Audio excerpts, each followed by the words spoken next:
I was 78 when I first saw my son's house. It's strange. Mothers usually know where their children live. But life somehow worked out that we always found excuses to postpone the meeting. He rarely called, and increasingly his words were short and strained, as if he were in a hurry.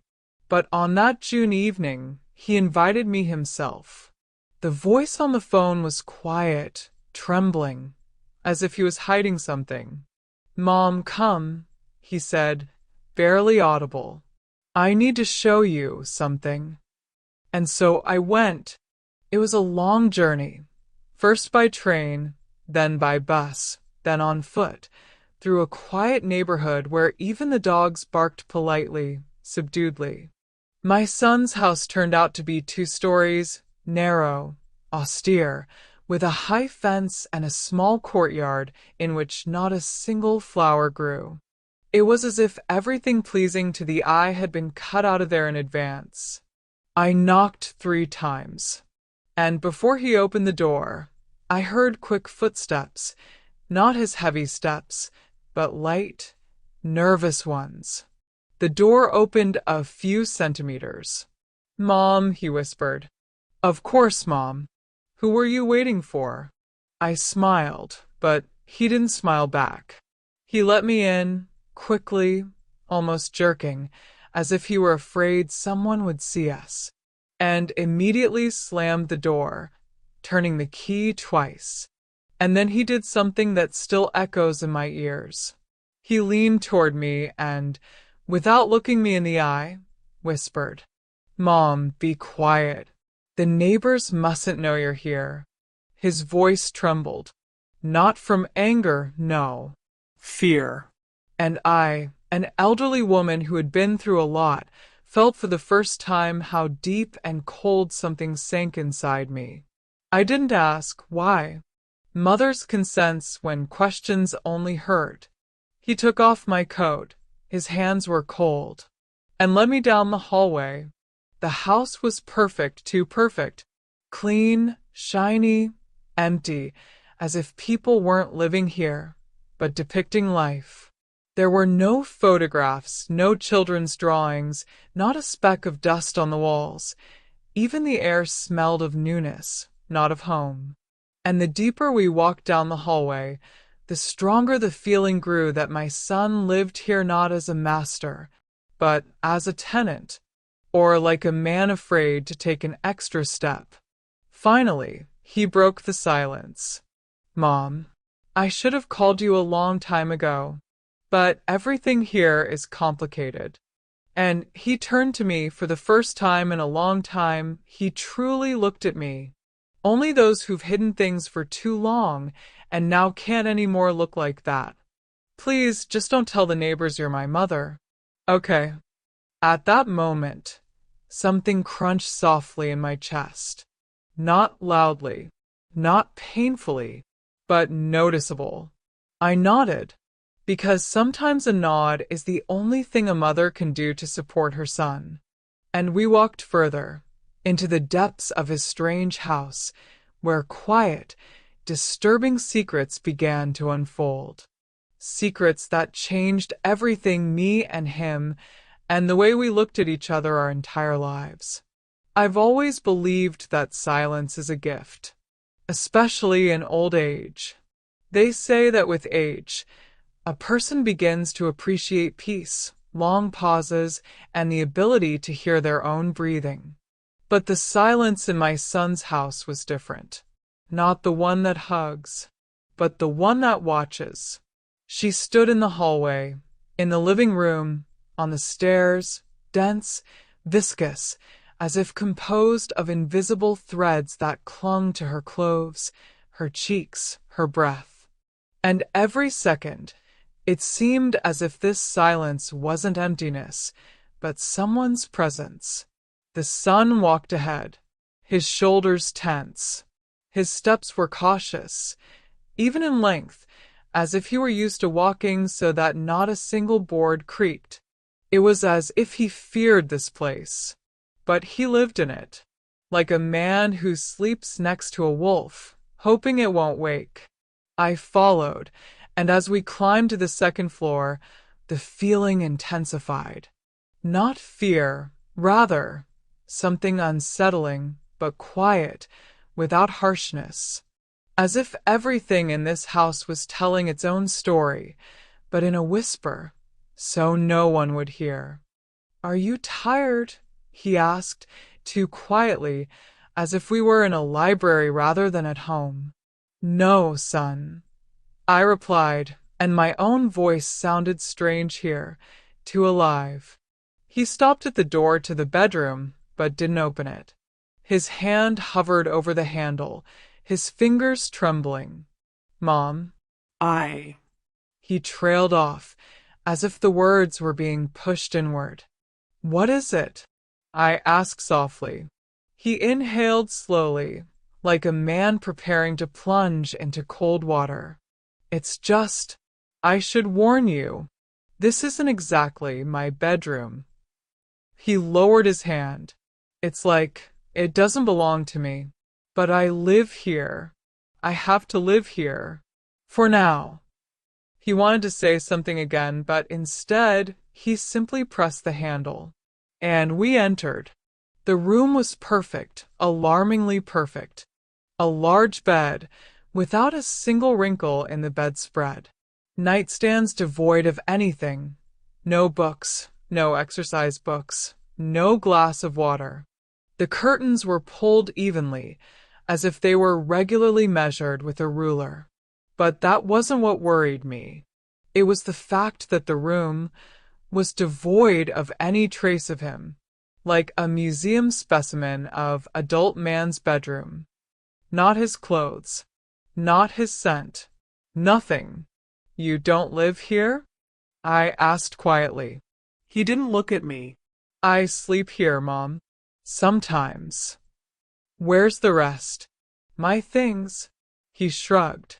"Now's just not the time for things." I wanted to move closer, but he raised his hand, gently but firmly. "Mom, don't touch the bedspread. Please." "Why?" He didn't answer directly again. "Neighbors," he breathed. "They're too attentive." The words rolled through the room like a faint echo. Neighbors. And then I realized he was repeating that word too often, unnaturally often, as if it controlled many of his actions. I walked slowly around the room, looking around.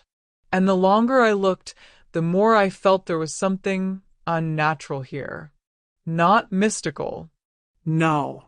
Simply wrong, on the level of human existence, psychology, atmosphere.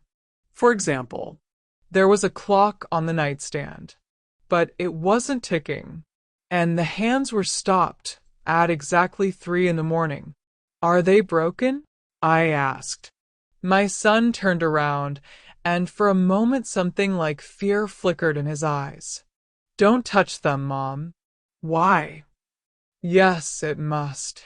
He sat on the edge of the bed, but immediately stood up, as if the surface were cold as ice. "I know what you think," he said, "that this room is empty. But it's not. It's just, I can't leave too many traces of myself here." I moved closer. My voice lowered of its own accord, influenced by this strange silence. "Who are you hiding them from?" He looked at the door, at the floor, at the walls. "Anywhere, just not at me." "Mom." His voice was barely audible. "I can't talk here. Not here." I took a step back. And then, in the complete silence, a sound was heard, barely perceptible, as if something clicked somewhere in the wall, like a small mechanism, or a sensor. My son immediately tensed. He turned to the door. He began to listen. Then he whispered so quietly I almost didn't hear. "They think I live alone." With each word, the silence thickened around us, like damp air before rain. "And now they might hear that someone else is in the house." I felt a chill run down my spine. Not fear for myself. Fear for him. My boy, a grown man with gray hair at his temples, suddenly became that small, frightened child I once soothed at night. Only now he wasn't afraid of the darkness under the bed. He was afraid of people, strangers, neighbors, or whatever he understood by that word. He quietly took my hand, fingers cold, thin, tense.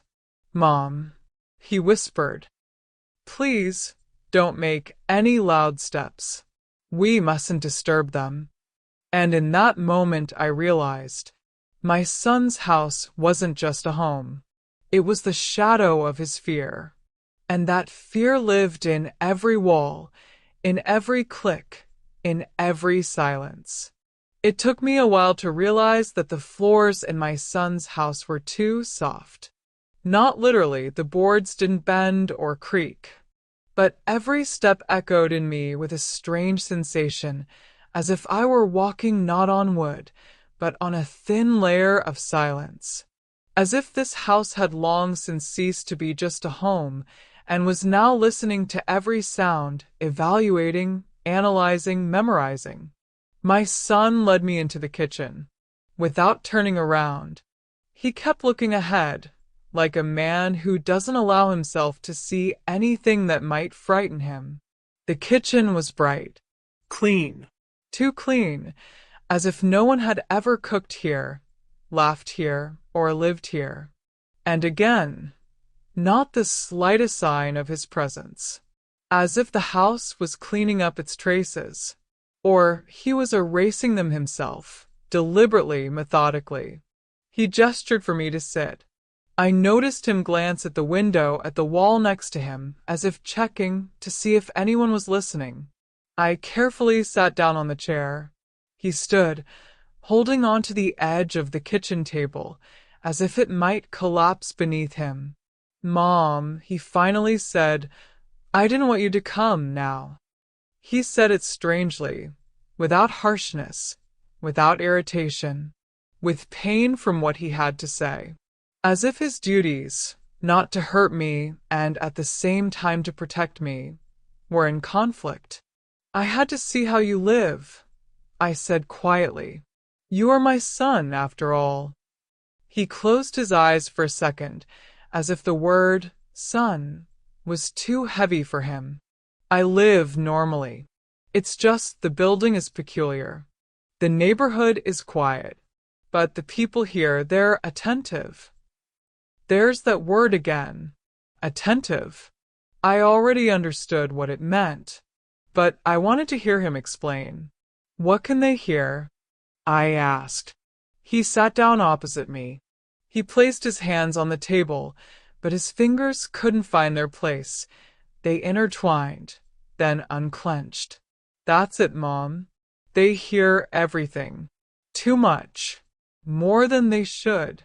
Sometimes I think," he paused, "that the walls here are paper thin, or that they're not just listening." Not a hint of imagination in his voice, only fatigue. I sighed and glanced around the kitchen.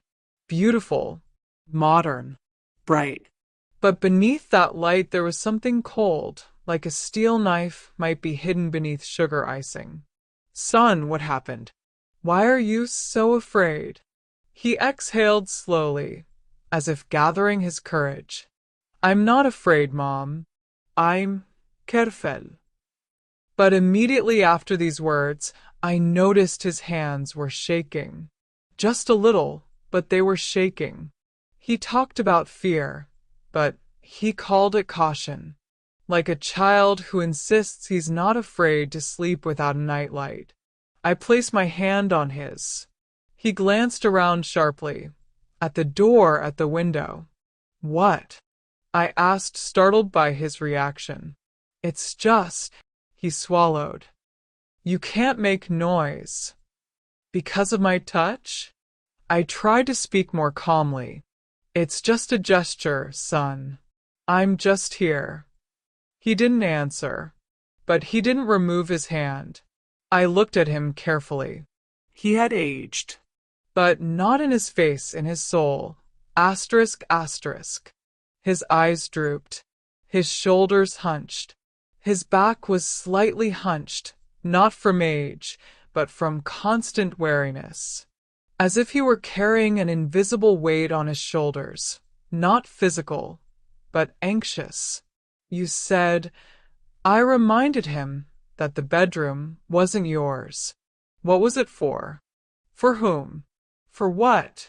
He quietly rubbed his forehead and said, For them, Mom, so that everything is right. And again, them. Who are they? I asked softly. They're not the neighbors, are they? He raised his head, and for the first time, I saw in his eyes what haunted me. Not fear or panic, but a deep, quiet weariness, the kind of weariness that comes with living too long in conditions where it's impossible to relax.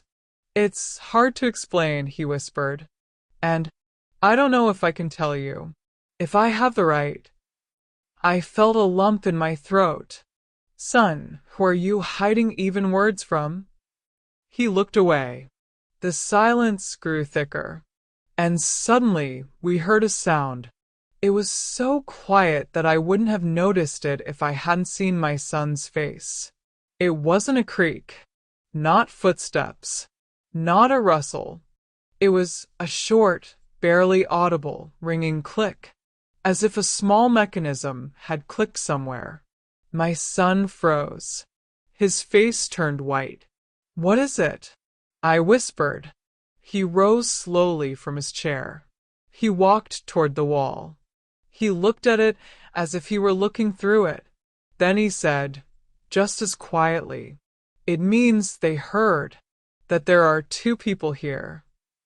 My voice broke. Who heard? He didn't turn around. The ones downstairs. I shuddered. You said the neighbors. Mom. He turned to me. Please don't ask questions. You can't now. I'll tell you later. When it's okay to talk. And again, this house seemed to be listening. My son took a step toward me, and for the first time in many years, his face looked like that of a boy seeking protection. But, Mom, his voice wavered. Since you're here, since you've already come in, now I need to explain everything. I need to. Because otherwise you'll leave here with the wrong conclusions. And that's dangerous. He looked at the door. Just not today. Not here. Not in this room. Not in this silence. I felt something cold settle on my shoulders. Invisible, but tangible. My son sighed. We'll talk. I promise. Only when it's safe. When they're asleep. I didn't know what his words meant. But in that moment, I understood one thing. In this house, my son had learned to live in the shadow of someone else's presence. And now that shadow had fallen on me, too. Evening in my son's house came too quickly, as if the sun was rushing to hide, so as not to see what was beginning with the darkness. The house seemed to relax. It wasn't noticeable, but it was palpable. Like an old dog who'd finally settled down by the doorway, no longer watching for every rustle. But my son was still tense. Not as intensely as during the day, but still, his movements remained cautious, as if every cell in his body was in control. Mom, he said quietly as we sat in the living room, it's quieter here at night. Sometimes. He spoke the way people talk about the weather, which can suddenly turn into a storm. I glanced around the living room. It was as empty as the other rooms. Everything was neat, neater than it should be for someone living here alone. Not a single photograph, not the slightest bit of chaos. Nothing that smelled of life. Why is it so empty? I asked softly. You could at least have put in a comfortable chair to read in. Or a painting. Or... You can't, he interrupted. No anger, no harsenis. Just a firm determination. You can't? Why? He paused, as if searching for words that wouldn't harm either me or him, because everything unnecessary can be heard. But things don't make noise, I smiled. He responded with a sad smile, the kind that comes to people who have lived for a long time next to something others can't even imagine. Everything here makes noise, even the air. He looked at the floor, and for a moment I thought he was listening. You make it sound like the house is alive. I tried to joke. He looked up, and responded not with a smile, but with silence. That deep silence that speaks louder than words. So, I touched his palm. please, tell me. What's going on here? He didn't pull his hand away, but he didn't squeeze mine either. He just exhaled, slowly, heavily. I'm tired, Mom. Tired of being silent. But talking is also impossible. Sometimes it's even more dangerous. I felt the old, maternal anxiety welling up inside me, the kind that arises when a child cries at night in another room. Are you afraid of people? The neighbors? He shook his head. No, not people. Then who? He stood up and paced the room, quietly, with almost inaudible steps, the way those who have lived long near sounds they can't respond to. Mom, he began without turning around, have you noticed there are no carpets in this house? I nodded. I noticed. I was thinking it's cold after all. Carpets are deadening. And that's bad. Strange. Too strange. He continued. And you notice that the windows don't open? I remembered. Yes, the handles were removed. So they wouldn't hear? I asked. He turned to me. So they wouldn't hear us. And so we wouldn't hear them.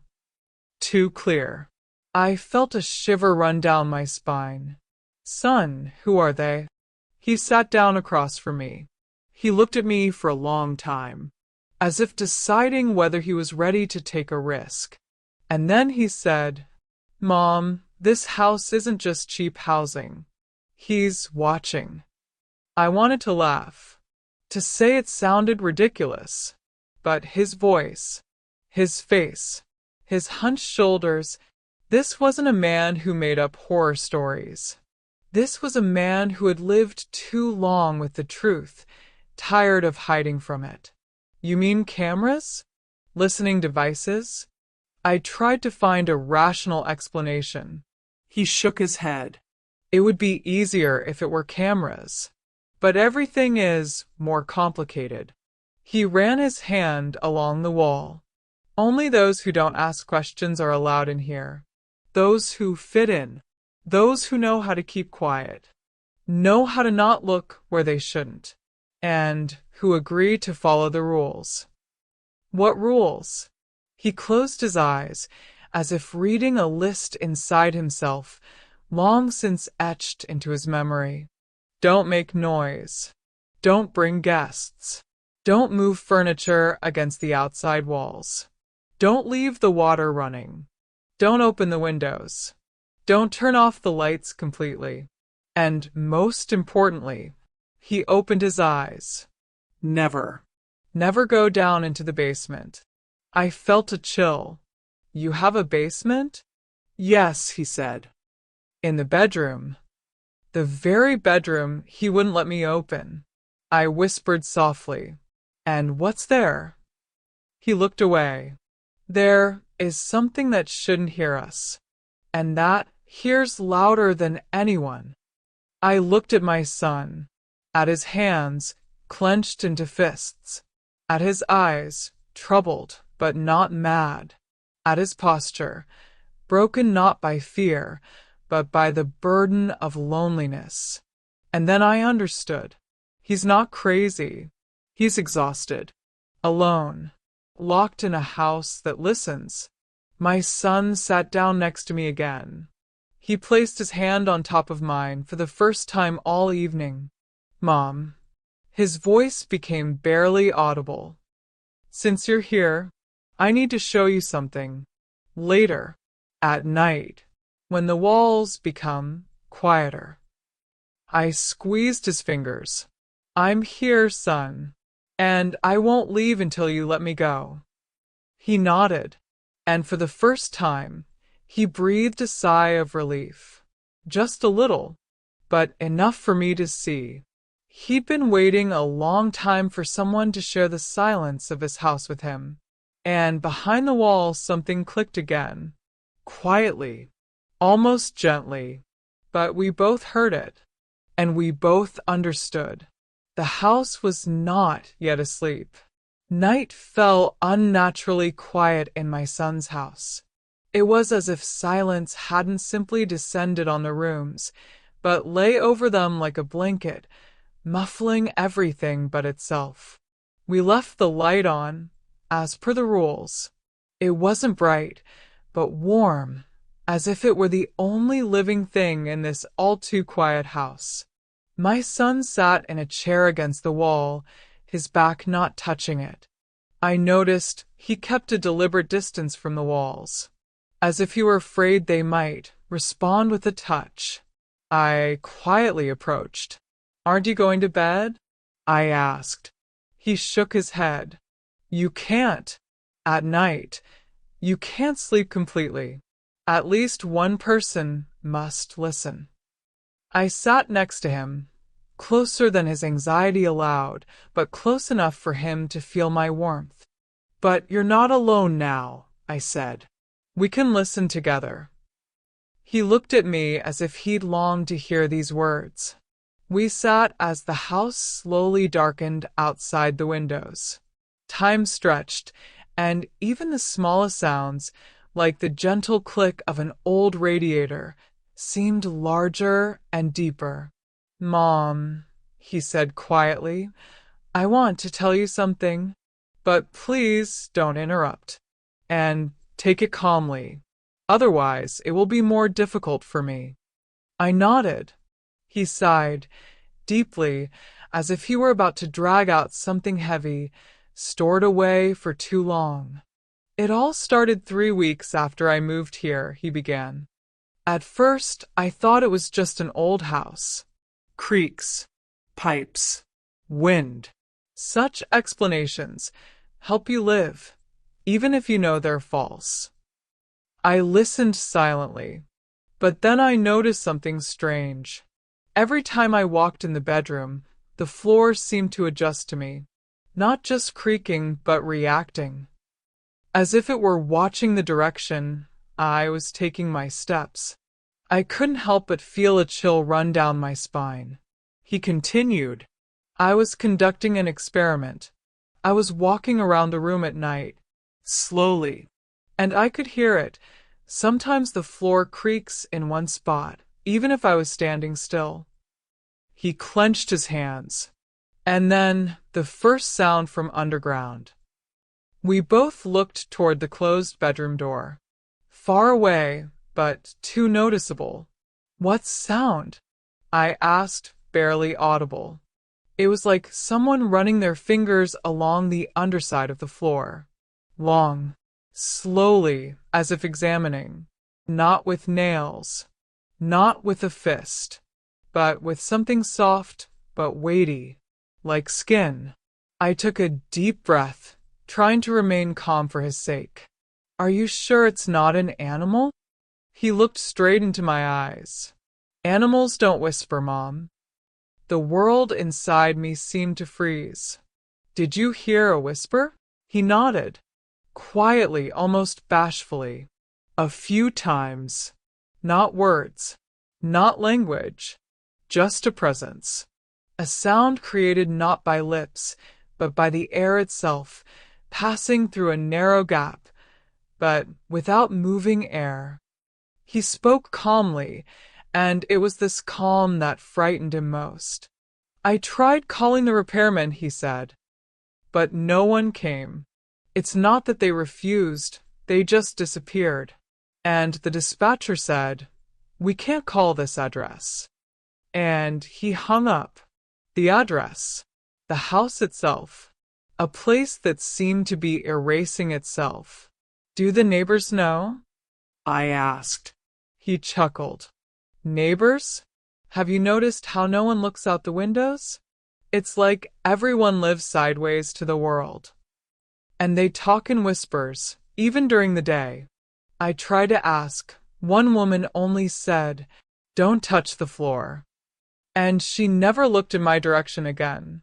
Silence fell over the room again. "I can't move out, Mom," he added quietly. "The contract says I have to live here for a year. Otherwise, there will be consequences." "What consequences?" He turned away. We later. I went to the window. Night had already completely enveloped the block. The house stood too quiet, too attentive. And suddenly, underfoot under the floor, something barely audible trembled. Not a sound. More like movement, as if someone beneath us caught their breath. I froze, and my son whispered, "It knows you're here." I turned around. What? It? He slowly raised his eyes. "What lives under the house? What listens to everyone who enters here? What makes us live by the rules? What keeps me awake?"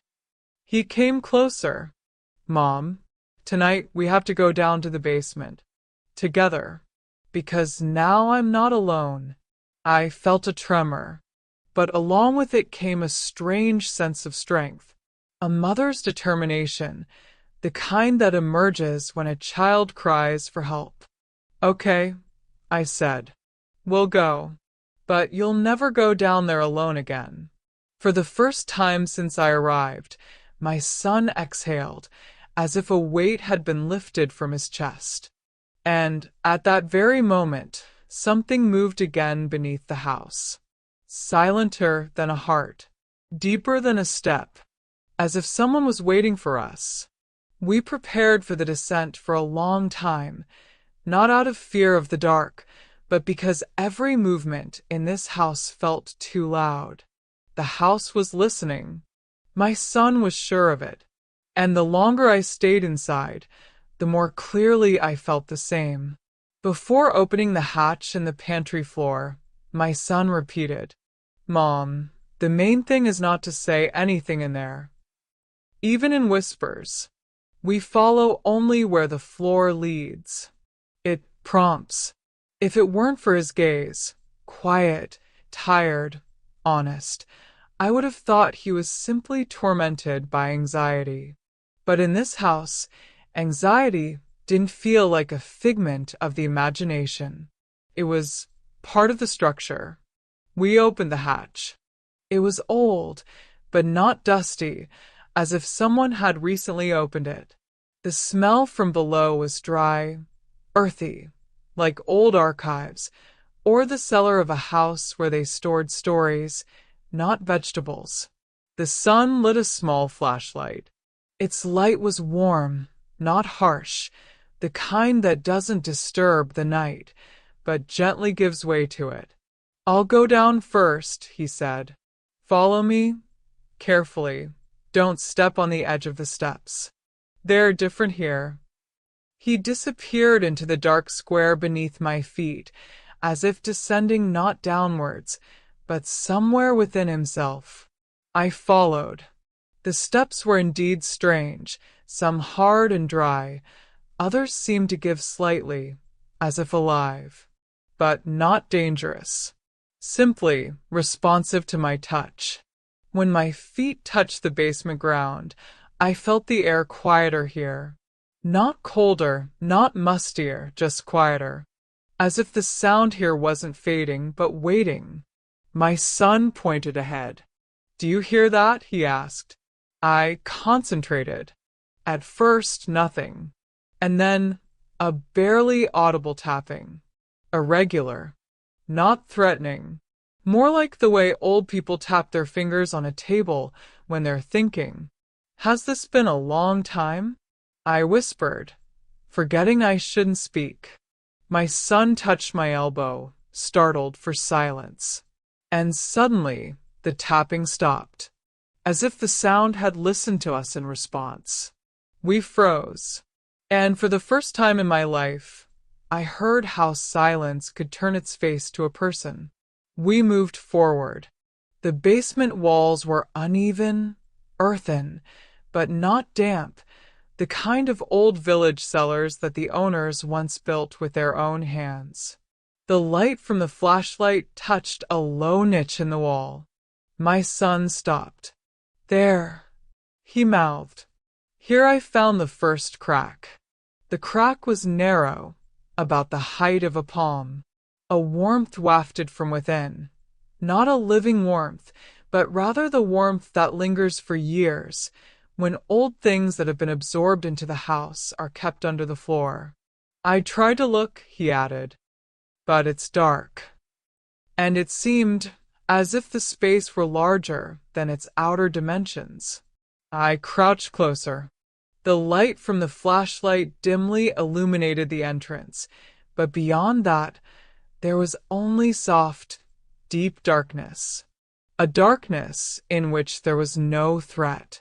But there was anticipation, as if this niche weren't empty, but a memory. And suddenly I saw there was something inside, something light, angular.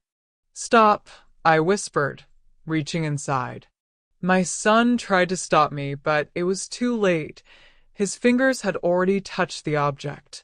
It was an old children's block, wooden, with the letter C on one side, with a dark blue, faded design. I knew it. It's yours, I said quietly. You played with it when you were 3. It disappeared, and we thought you put it in the trash. My son turned pale. His voice wavered. But how could it be here, in a house I've never lived in before? And at that moment, something quietly clicked behind us. Not threatening, not frightening, just the way old albums click when they're opened. We turned around and saw that the other niche, across from us, seemed to have sunk slightly. The flashlight illuminated its surface, and there, inside, lay another object. Small. Twisted. My son approached and held it out into the light, a tiny woolen sock, faded, with a small green leaf embroidered on it.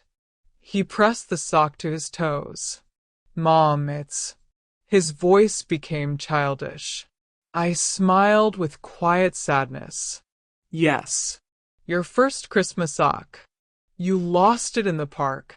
We searched for a long time. We stood in silence. Too many memories suddenly rose from the depths, from those places where people don't look. And then I understood. This house wasn't evil. It wasn't dangerous. It was someone's repository, someone's memory. Mom, my son whispered, what if this isn't what's listening to us, but we're listening to what was before us? His words hung in the air, and at that very moment, under the floor, deep, almost gentle, a quiet, drawn-out sigh was heard. Not human, but not animal-like either. The sigh of a house. The house breathed, but not because someone was hiding there, but because it remembered. Everyone who had once lived here. All the things lost by children. All the steps, dreams, forgotten objects. This house collected memories. And when we entered it with our losses, fatigue, loneliness, it simply began to respond. Not with words, but with objects that meant something important to us. Let's go, I said. My son nodded, but now his gaze was different, not fearful, but attentive. We climbed upstairs, not with our backs to the darkness, but facing it, as if we were saying to someone, Asterisk, thank you for showing me. Asterisk.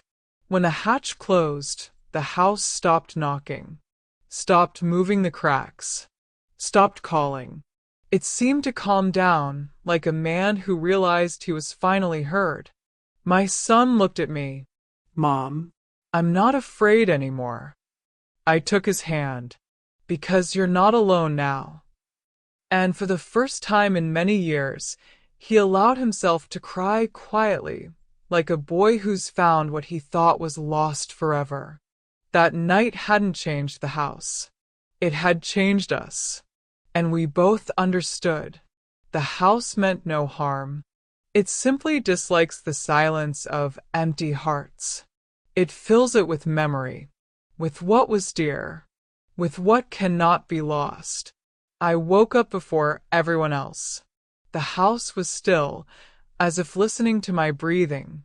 Outside, morning was just beginning to unfold its pale pages, and the light fell softly, almost caressingly, on the walls.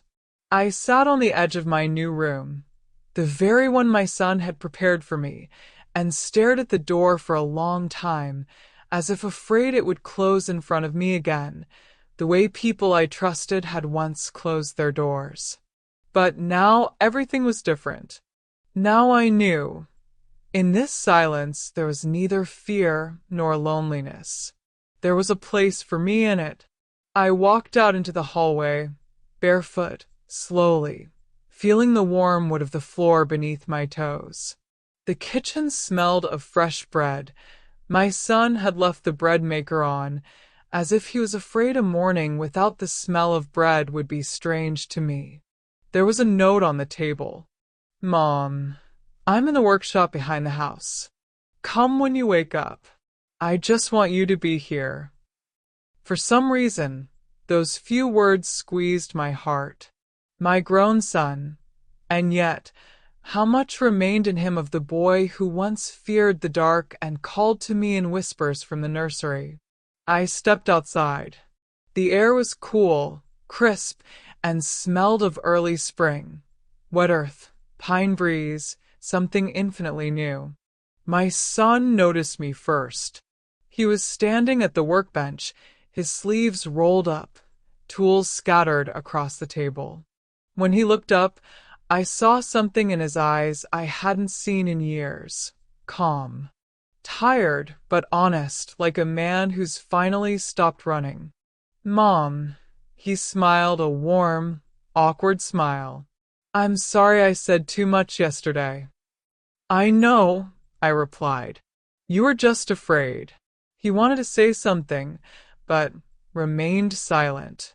He simply took a small wooden box from the workbench and handed it to me. This is for you. I made it last night. The box was simple, yet beautiful, smooth, delicately carved at the corners. I ran my fingers over the wormwood and suddenly realized I was shaking.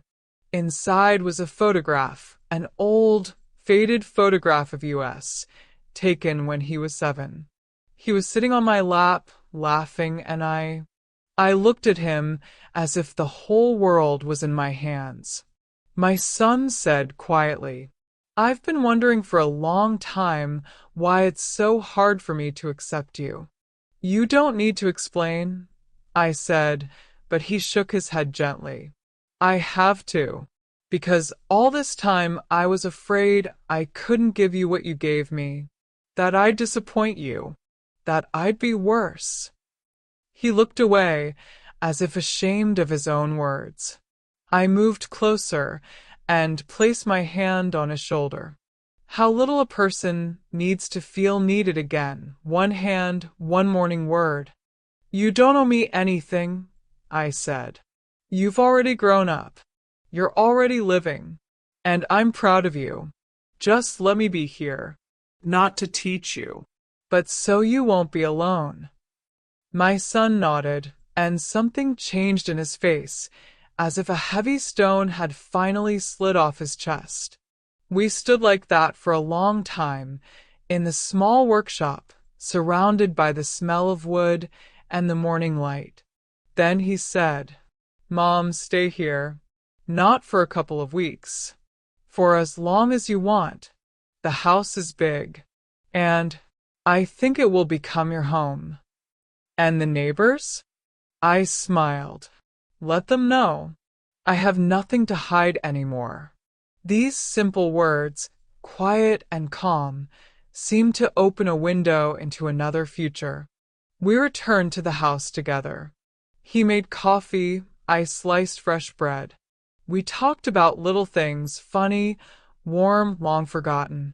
And in these conversations, I felt not only peace, but also the possibility of living again, not just existing.